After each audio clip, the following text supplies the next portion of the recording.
Дали проектот безбедносен Safe City би се продолжил и во останатите градови освен Скопје?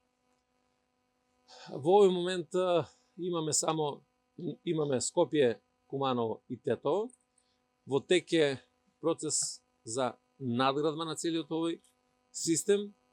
Градбата ќе вклучува и автопатите низ државата и овие три града, и тука ќе се вклучат секако електронско утврдување на сообраќајните прекршоци, и секако дека идејата е да се проширува и треба да се проширува пред се во големите градови, каде што имаме поголема фреквенција на луѓе. Штип е еден од тие градови, иако мора да кажеме дека истокот, подрачјето на Штип и така натаму е прилично мирно, стабилно, меѓутоа секаде каде што имаме видеонадзор доаѓа до уште подобрување на безбедносната состојба, меѓутоа и многу помага во откривачката дејност на јавната безбедност. Така да овој проект ќе се проширува и понатаму, се со цел да се постигне едно повисоко ниво на безбедност.